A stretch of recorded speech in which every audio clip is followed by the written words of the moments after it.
Itinatag na ang isang independent body na siyang mag-iimbestiga sa flood control projects at iba pang proyektong pinopondohan ng gobyerno. Kinilala na rin kung sino-sino ang bumubuo sa Independent Commission for Infrastructure o ICI. Ang detalye sa report ni Kenneth Pasyente. Sa bisa ng Executive Order No. 94, itatatag ang independent body na mag-iimbestiga sa anomalya sa flood control projects at ibang proyekto na pinupondohan ng gobyerno. Tatawagin itong Independent Commission for Infrastructure o ICI. Pangungunahan ng komisyon ng isang chairperson at 2 miyembro. Mapipili sila dahil sa kanilang competence at integridad. Mandato ng ICI ang pagdinig, pag-iimbestiga, pagkalap ng ebidensya, intelligence reports at iba pang impormasyon laban sa mga opisyal ng gobyerno. Sakop ng pagsisiyasat ang mga proyekto ng gobyerno sa nakalipas na 10 taon.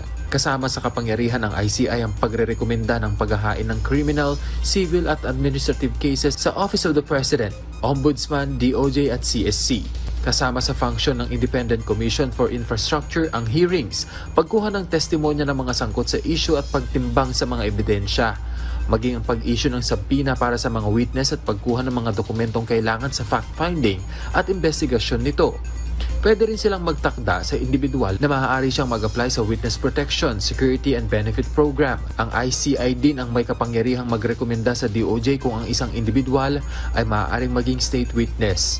Maaari rin itong i-request o makuha ang mga impormasyon at mga dokumento sa mga isinagawang investigasyon mula sa Kongreso at Senado. May kapangyarihan din ang komisyon na magrekomenda o request para sa whole departure order.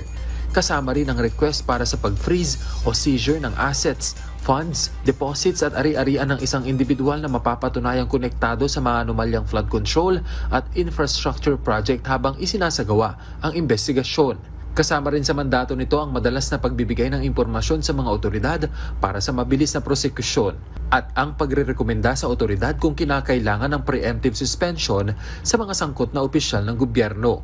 Nakasaad din sa EO na maaaring mapatawan ng administrative disciplinary action ang mga individual na tatanggi o hindi susunod sa subpoena ng walang sapat na dahilan. Bubuuin naman ang Secretariat ng ICI sa pangunguna ng isang Executive Director na itatalaga ng Pangulo na may ranggo bilang Undersecretary.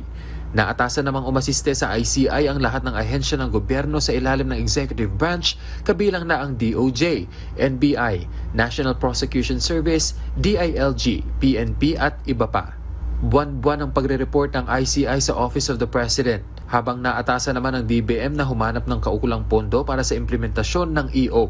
Una nang sinabi ni Pangulong Marcos Jr. na walang politikong magiging miyembro ng Independent Commission for Infrastructure. Kenneth Pasyente para sa Pambansang TV sa Bagong Pilipinas.